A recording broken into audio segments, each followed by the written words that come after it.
What's going on, everyone? So the Los Angeles Lakers need a center, right? Like, bad. We'll see what JJ Redick's able to do with Jackson Hayes as well as Christian Wood. The problem is that Jackson Hayes is too skinny, right? He doesn't have the meat behind him to really kind of bang with the big boys. Although I do think Jackson Hayes, like you saw what Derek Lively, Daniel Gafford were able to do. Now, Jackson Hayes is still like 15 pounds lighter than those two guys, but their ability to kind of just be that floor running big, the energy, the effort, the consistency, kind of keeping things alive, right? Like, I do think Jackson Hayes, if he can kind of hone in and focus, I do think he can kind of give you the same type of production that those two gave Dallas last year. I mean, you saw it with the Lakers this year, right? You saw it in particularly that Boston game. Remember that one Boston game we won without LeBron James and Anthony Davis? Like, Jackson Hayes was huge. And it was like, if he could just do that every game, right? Like, we might actually be pretty decent, right? But Jackson Hayes, again, he's still a development big. He's not very disciplined is his biggest issue, right? Like, he gambles a lot. I do love his energy. I do love his effort. I do love that he's going 100 miles a minute, right? I love that, but he's got to learn to kind of focus and hone it in. As like a 10-minute a game guy off the bench, sure, right? Like, to just kind of give you that change of pace. If you want to switch up the offense a little bit, just kind of have that guy that can run the floor, right? I do think that there are areas in which Jackson Hayes could be very valuable, but I'd like him more as like your third center as opposed to like your primary backup, or like on nights where Anthony Davis gets the night off, Jackson Hayes is that guy. Christian Wood is the guy that I would personally go with in the backup role more times than not. Obviously, it depends on the matchup. Say you're playing Memphis, right? And you have like Zach Edey off the bench. I don't want Christian Wood. I mean, I don't really want Jackson Hayes, but at least Jackson Hayes is a true 7-footer, where Christian Wood's kind of like, like that 6'8", 6'9" guy. But I do think that Christian Wood is a lot more skilled around the basket. He gives you more versatility, right? You could do a little bit more. He's got that long wingspan, can defend out on the perimeter, defend in the pick and roll. He's not really a great on an island shot blocker, right? Like if, D'Angelo Russell or Austin Reeves, they kind of get blown by, right? Christian Wood as like your last line of defense isn't great, but he is good at blocking shots when the offensive player is funneled to him.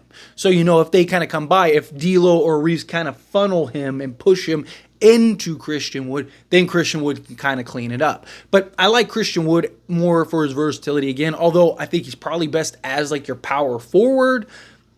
You kind of only have what you have. Now, unless a trade gets done in the next, couple weeks before training camp, which I still am team go get Walker Kessler, make that happen, because you can go get Walker Kessler and other pieces. He's a guy that provides relief now, but also for the future. Now you got your center for the next 10 plus years, right? To me, go get Walker Kessler, get that done, get that over with.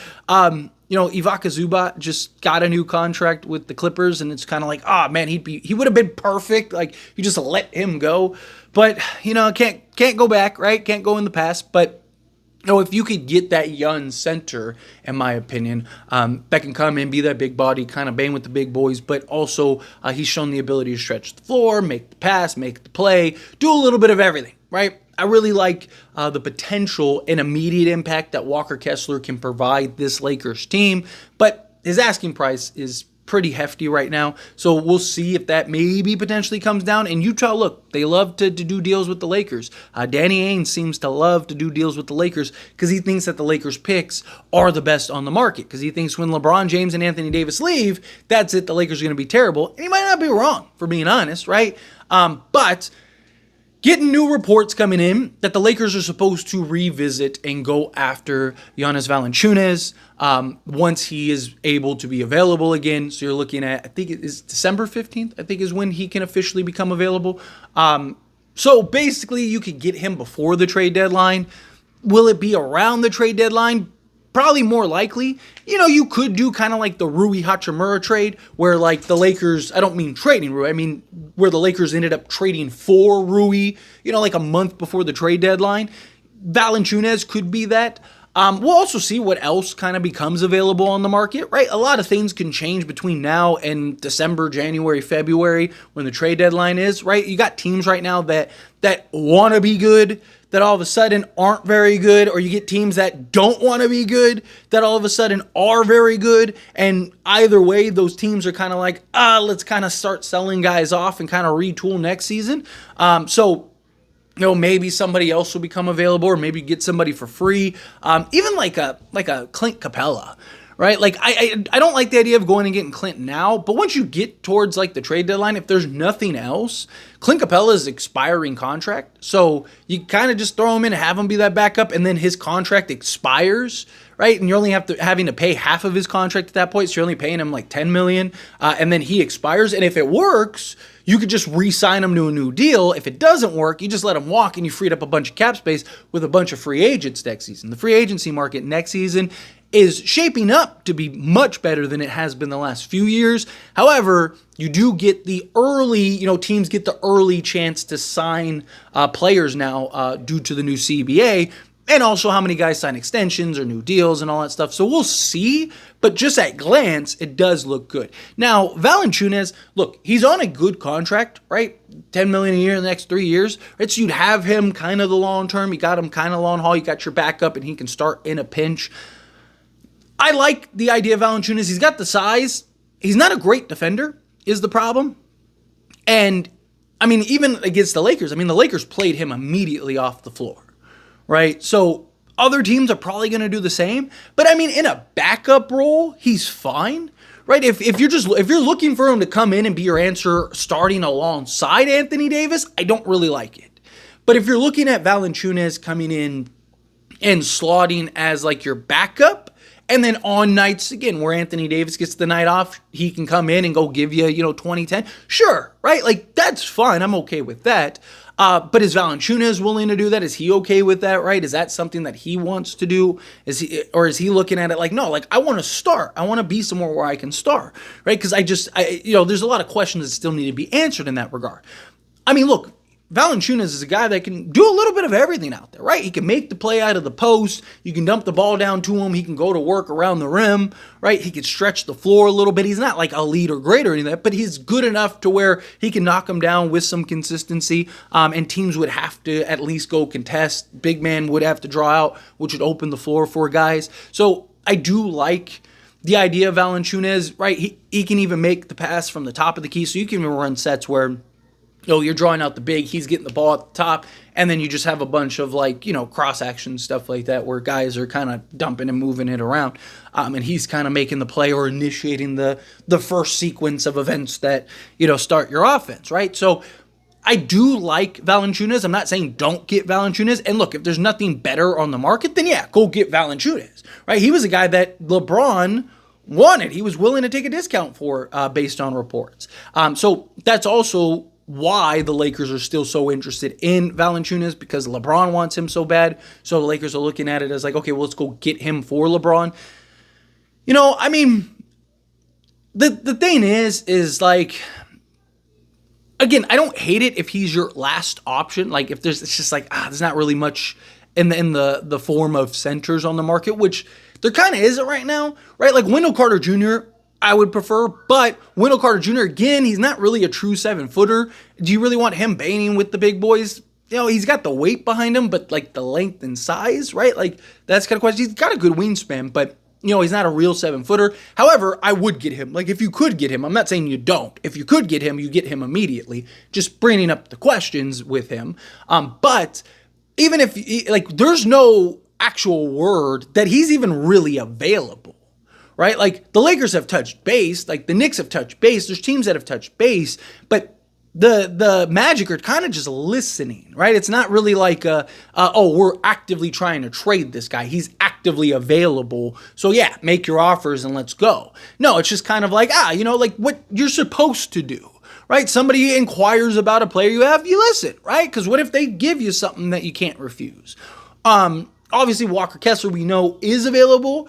But again, how available? Supposedly he's not in the long-term plans for Utah, but that doesn't mean that they're looking to trade him immediately, right? They could take their time. They could be kind of patient. But Walker Kessler is a guy that it looks to be available, but Knicks have submitted 2 firsts for him, right? Like, so is that just like they're not interested in the Knicks picks, or are they not interested in like the player that they'd have to take back? Because maybe they have to take back some long-term salary or something, right? Like, there's questions to that. Not all trades are created equal, to where maybe the Lakers come in and go, hey, we could give you a Jackson Hayes. He's on an expiring contract, so you're not taking on multi-years, and we'll give you the pick, and we'll release the restrictions on that 27 pick you own and stuff like that. Maybe now you can get them enticed, but if Valanciunas is kind of it, and that's all you really got, then yeah, go get Valanciunas, because I do think we need a center. I do think that is something we need. Like, I don't think we're like super duper desperate for it. Like, I wouldn't sell the farm to go get it, but I do think it is a real need, right? I do think it's a particular need. Like, I'm not trading 2 firsts or anything like that to go get Valanciunas because, we really need a center. No, but it has to be within reason. But if he's reasonable, the Wizards are a team that, again, trades with the Lakers. So, if you can work something out and it makes sense, then sure, go get Valanciunas, right? I do have concerns about his age, but like, you're not asking him to play 30 minutes a game. Right? You're asking him to come in, play 15, 20 minutes a game, kind of just be that relief for Anthony Davis, at times even play alongside Anthony Davis. But we'll see how it plays out, right? We'll see what else develops. We'll see what comes of it. We'll see what Washington wants at that point. We'll see if Valanciunas even wants to be. What if he's like, I like it here in Washington, So it's just things to keep in mind, right? But it may end up working out, right? Because like the Lakers may be able to go trade Valanciunas, especially if you can get him, say, for like a couple seconds or a pick swap or something like that, and then go pull off some other trades. You end up with like Valanciunas, Cam Johnson, and like Bruce Brown or something. Like, now the Lakers, I think, are revamped enough to go win a championship. But anyway, as always, this is a discussion. Pass a question on you. Let me know your thoughts and opinions down in the comments below. What do you think? How do you feel? What are your thoughts? Do you like the idea of Valanciunas and the Lakers going after him as soon as he's available for trade? Do you think no, like rather have other options or stand pat? Do you have your concerns with him and his fit on the court and stuff, and just him potentially getting played off the court, as well as his lack of defense at times? Again, I don't think he's a terrible option. I want to make that clear. Like, if we got news tomorrow that the Lakers landed Valanciunas, and I wanted the Lakers to go sign him, right? Like, so if you could get Valanciunas, I'm all for it. It's just, I just want people to understand the pros and the cons, right? That it's not all just sunshines and rainbows, right? But again, however you feel, whatever your thoughts are, I'd love to hear it. So let me know down in the comments below. That being said, if you haven't liked this video, hit that like button. Helps me a lot. So we enjoy these types of videos, and I truly appreciate it. Not subscribe channel, hit that subscribe button. Turn on the bell notifications. Appreciate y'all. See you in the next one. Thank you.